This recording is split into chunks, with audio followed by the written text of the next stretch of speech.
Hi, I'm here. Do you need me? Because I see you checking your phone at midnight. I see you holding your breath every time you swipe your card. I see you doing the math in your head at the grocery store, putting things back on the shelf when the number gets too high. I see you, Ashley, and I need to tell you something nobody has ever told you before. This is not your fault, but it is your problem.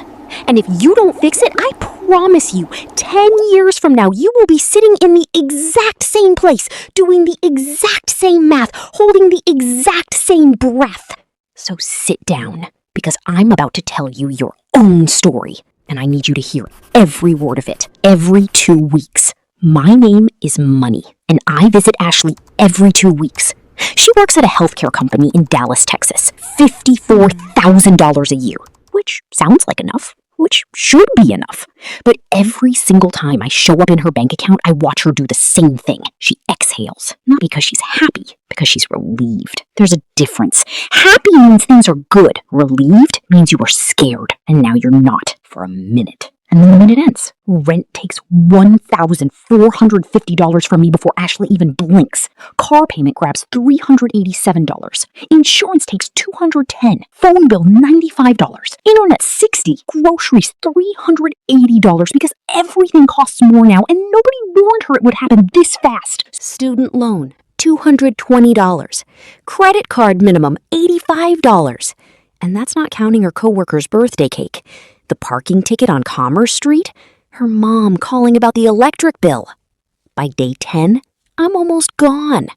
Payday is in 4 days. So Ashley skips lunch twice, says no to happy hour with her girls, opens her banking app at midnight and stares at the number, like maybe it changed since the last time she looked. It didn't. Payday comes. She exhales again. Whole thing starts over, month after month, year after year. And here is the thing that breaks my heart every single time. She thinks this is just how life works. The Tuesday that changed everything. Let me tell you about a Tuesday. It started completely normal. Ashley got up, made coffee, got dressed, drove to work, and on I-35, she heard it. A grinding sound coming from her brakes. She had been ignoring it for 2 weeks because she already knew what that sound meant, and she was not ready for what it was going to cost her. But that morning, the grinding got so bad that the woman in the next lane looked over at her car. So she took it in. The mechanic came out wiping his hands on a red rag. Didn't even have to say much. Front brake pads, gone. Rotors need replacing. Rear brakes not far behind. How much? Ashley asked. $1,100.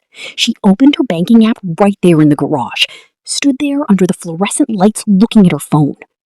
$214. That's what I had left in her account. And $0 in savings. Because savings was always next month's plan. And next month kept becoming this month. And this month kept becoming an emergency. And here she was. She called her boyfriend Marcus. He had $300 but needed it for rent. She called her sister Deja. Same situation. She thought about calling her mom, and then she didn't, because her mom would try to help and couldn't afford to, and Ashley couldn't live with that guilt on top of everything else. So she stood in that garage and put $900 on her credit card. The one that already had $2,200 on it. The one she had been paying the minimum on for 14 months, telling herself she'd pay it off for real next month. She drove home, fixed brakes, broken everything else. That night she sat on her couch and opened her banking app, then her credit card app. Then she closed both of them and opened Netflix instead, because looking at those numbers alone at 10 p.m. felt like standing at the edge of something she was not ready to look down at. She fell asleep on the couch with her shoes still on. In the morning, she got up, got dressed, did her makeup, went to work. And when her coworker Janelle asked how she was doing, Ashley smiled and said, "Girl, I'm good, just tired." And Janelle said, "Same." And neither of them said another word about it. That's the part that gets me the most. Not the $214, not the credit card. The grinding brakes. The silence. Ashley was drowning, and she was performing fine, and Janelle was watching her perform and performing right back, and neither of them knew the other one was doing it, because that's what American women do. They carry the heaviest things alone, and they smile at you over coffee, and they say, Sunday morning and a blank notebook. Ashley sat down at her kitchen table with a notebook and a pen and real intentions. She had watched a budgeting video the night before and felt something she hadn't felt in a while, motivated. Like this time was actually going to be different. She opened her banking app, scrolled through the last 30 days, and sat there. $47 on DoorDash in 1 week. She barely remembered ordering that much. 6 subscriptions? She forgot she even had. A meditation app she opened twice. A fitness platform from January she hadn't touched since February. $112 at Target on a Wednesday. She went in for shampoo and paper towels. $84 at a gas station that didn't make sense until she remembered she had been grabbing snacks and energy drinks every single morning that week because she kept skipping breakfast. She put the pen down. The notebook stayed blank. She made herself a coffee and stood at the window, staring at the parking lot. And I need you to understand something about that moment. It was not laziness. It was not stupidity. It was not that Ashley didn't care about her money. It was shame. Financial shame is the quietest, most destructive thing living inside American women right now. It sits in your body like a low hum. It makes you close the apps, avoid the conversations, put the pen down on Sunday morning because seeing the truth feels worse than not knowing it. And shame loves silence. Shame grows in silence.